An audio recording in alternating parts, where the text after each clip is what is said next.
अस्सलामुअलैकुम दोस्तों, क्या हाल चाल है। एक तो इस खबर में शेयर करेंगे जी हैं, एक तो इस वीडियो में ये खबर शेयर करेंगे कि यूरोप में कुछ ममालिक के ऊपर पाबंदी लगाने का ऐलान किया गया है। यानी वो असाइलम अप्लाई नहीं कर सकेंगे, और करेंगे भी तो ऐसे चुटकी में जो है ना, या ओमानी चुटकी ऐसे लग ठीक है।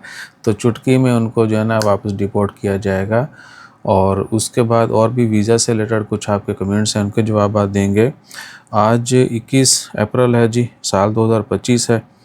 तो यूरोपीय यूनियन ने जो है ना अनाउंसमेंट कर दी है कि 7 ममालिक के लोग जो हैं उनको असाइलम नहीं मिलेगी। यानी उन्होंने उन 7 मुल्कों को सेफ़ करार दे दिया गया है उनके शहरियों के लिए कि जी वो अपने मुल्क में महफूज हैं। उनको इस तरह का कोई जो है ना वो मसला दरपेश नहीं आता कि वो दूसरे मुल्क में जाके सियासी पनाह हासिल करें और वहाँ की सिटीज़नशिप और ये वो, ठीक है। तो उन ममालिक में कोसोवो है, बांग्लादेश है, कोलंबिया, मिस्र, भारत, मराकश और ट्यूनिस।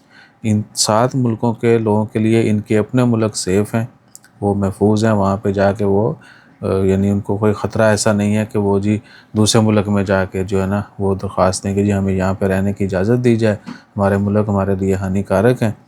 तो इन ममालिक के लोगों के लिए जो है अब फ्यूचर में यूरोप की जो है असाइलम उसमें मुश्किलात होंगी। बहुत ही रेयर जो है हो सकता है इनको दी जाए, अदरवाइज़ क्या है कि फौरी डिपोर्ट। तो जितने भी लोग असाइलम अप्लाई करते हैं, अक्सरियत जो है, अक्सरियत में कह लें कि 70-80% लोग जो हैं, आप भी शामिल ही होते हैं, वो असाइलम के ऊपर ही जो है ना यूरोप में या दीगर मुल्कों में फिक्सड हुए पड़े, ठीक है ना। तो अज तुहानू टिकटॉक ते कई चीखती चलाती लाशें भी नज़र आएंगी, असी इंज ते असी उंज ये ते वो, लेकिन वो आ जाके असाइलम के ऊपर ही उन्होंने सारा कुछ किया होता है। और वो असाइलम जो अप्लाई करते हैं आप सबको पता है, उसकी बहुत सारी स्टोरीज़ हैं, ठीक है ना। बहुत झूठ फरेब और तरह तरह के जो है ना आपको साबित करना पड़ता है कि जी मैनू वाकई होते मुश्किल है, मैं किसी ना ज़्यादती कर ली, किसी ने मेरे ना करती, मेरे ना लोगी, या और इस तरह के ज़्यादती, मतलब रियल ज़्यादती और दूसरी बाकी ज़्यादतियाँ भी, ठीक है ना। और कुछ लोग जो है फिर गे बन के वहाँ पे असाइलम लेते हैं। ऐसी ऐसी स्टोरीज़ आप सबको पता है, ठीक है ना। नहीं भी पता तो थोड़ा सा कंगालिएगा कि असाइलम वाले क्या क्या ड्रामे करते हैं। बहरहाल उनको साबित करना पड़ता है जी कि मैं जिस मुल्क से आया हूँ वहाँ पे मेरी जो है ना बड़ी मेरे लिए मुश्किलात हैं, वहाँ के हालात भी ऐसे हैं, ये है वो है। तो मुझे जो है ना सियासी पनाह दी जाए, और कुछ सालों के बाद फिर उनको TRC PR इवन के पासपोर्ट मिल जाता है। और फिर वो जब पासपोर्ट मिल जाता है, बल्कि तो पहले जो तारे को कोई भी कार्ड मिल जाए तो बंदा चौड़ा हो जाता है, ठीक है ना। मेरा ऑपरेशन हुआ था, मैं इतनी तौबा तौबा कर रहा था सर्जरी के वक्त या उसके बाद, जब तक रिकवर नहीं हुआ, ठीक है। तो जैसे ही थोड़ी रिकवरी हुई, खलास अल्लाह ताला से दूरियां बढ़ गई। तो यही हालात होते हैं कि थोड़ा सा मुश्किल वक्त में जो है ना बंदा उस चीज़ के लिए बहुत कुछ करता है। जैसे वो थोड़ा सा टाइम गुजरता है, खलास फिर नथी, तू कौन थे मैं कौन, ये नेचर है इंसान की। बहरहाल जो है ना झूठ और गलत चीज़ें जो है ना वो गलत ही हैं, जैसे मर्ज़ी करें, उसका जितना मर्ज़ी फ़ायदा उठाएं। अच्छा, गल कितने निकल गई है। तो इन वाले के लोगों को जो है ना भैया वहाँ पे असाइलम नहीं मिलेगी।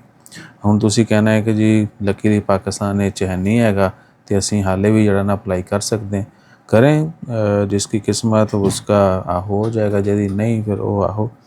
और फिर उसके बाद आ जाएं जी, ओमान का रशिया से जो डील हुई है ये वीज़ा एग्जेम्पशन की, तो वो इनके अपने शहरियों के लिए हुई है, ना कि रेजिडेंट के लिए, ठीक है ना। ओमानी नेशनल जो है, रशियन नेशनल जो है, ये एक दूसरे मुल्क आ जा सकते हैं बगैर वीज़ा के, और ये डील जल्द साइन होने जा रही है। उसके बाद आता है जी how I can contact you. मैं कॉन्टैक्ट भी आपको दिखा देता हूँ, सिर्फ उसी के ऊपर आपने जो है ना रब्ता करना है, और सिर्फ लिख के मैसेज कीजिएगा। ये नंबर जो है ना इसको आप वो तेरी ख्याल दादा देख के थोड़ी कुछ है, 447766259657, ठीक है जी। ये UK का नंबर है, व्हाट्सएप के ऊपर सेव करके इसके ऊपर टेक्स्ट मैसेज कीजिएगा। आओ वाओ शाओ, और कट्टू बट्टू भी लगाते हैं किसी दिन ईसा का। अच्छा, उसके बाद है जी comments, UAE visa, Dubai visit visa भाईजान बहुत मुश्किल है। हाँ, 5 साल वाला अप्लाई कर सकते हैं, वो भी कुछ लोगों के रिजेक्ट हो रहे हैं, कुछ को लग रहे हैं। आपकी प्रॉपर स्टेटमेंट होनी चाहिए 6 महीने की, 3,000 आपने जो है वो देना है सिक्योरिटी, 100-150 के करीब जो है फ़ीस है, 450 आपका फ़िक्स है, ठीक है। फिर जो आपकी हेल्प करेगा वो भी कुछ लेगा आपसे। तो अगर वाकई जो है ना, और अच्छा एक और चीज़, ओमान के वीज़ों का मतलब कितनी दफ़ा आपको बता चुके हैं भाई, नहीं ओपन, ठीक है, किसी किस्म का कोई वीज़ा ओपन नहीं है सिवाय फैमिली के, और फैमिली में भी बीवी बच्चों को मिल सकता है, ठीक है ना। तो सेल्स प्रमोटर हो गया, इन्वेस्टर हो गया, तरह तरह के इंजीनियर, डॉक्टर लोग जो है ना वो सोशल मीडिया का लूटने वाले लगे हुए हैं। आपने किसी के ऊपर यकीन नहीं करना, ठीक है ना। अच्छा है सारे ई वीज़ा, तो लोग ये भी पूछते हैं कि भैया ई वीज़ा निकल आएगा, भैया सारे वीज़े ही ई वीज़े हैं वो मान के, ठीक है ना। स्टिकर तो लग गया सी एक 2-3 महीने, वो मैंने वीडियो डाली हुई है ओमान स्टिकर वीज़ा क्या, वो देख लीजिएगा। तो अभी जो है पिछले कई सालों से ई वीज़ा ही है, स्टैम्प भी ख़त्म हो गई है। और बाकी कोई भी स्पेसिफिक जो है ना कह लें कि वीज़ा टाइटल आपको लोग बता के या उसमें उलझा के फ्रॉड करने की कोशिश करेंगे, आपने यकीन नहीं करना। बाकी भी यही वीज़ा वीज़ा वीज़ा भजन, वीज़ा भी ओपनिंग की कोई ख़बर नहीं ओमान की, कोई ख़बर आएगी तो इमीडिएटली शेयर कर दी जाएगी। तब तक आप अपना ख्याल रखें, और आजकल वैसे भी गंदम का सीज़न है, थोड़ी गर्मी इंजॉय करें, और जो है ना तड़ा शड़ा लिपो, गंदम निकालो, ठीक है ना, संभालो उसको, सस्ते रेट बेचो। और बाकी फिर जैसे ही कोई अपडेट आती है इमीडिएटली वो शेयर कर देंगे। और हमारा ख्याल रखा करें, like share subscribe follow comment किया करें, कमेंट भी डिटेल कमेंट किया करें, और जब इनबॉक्स करते हैं तो वॉइस मैसेज ना किया करें प्लीज़। जज़ाकल्लाह।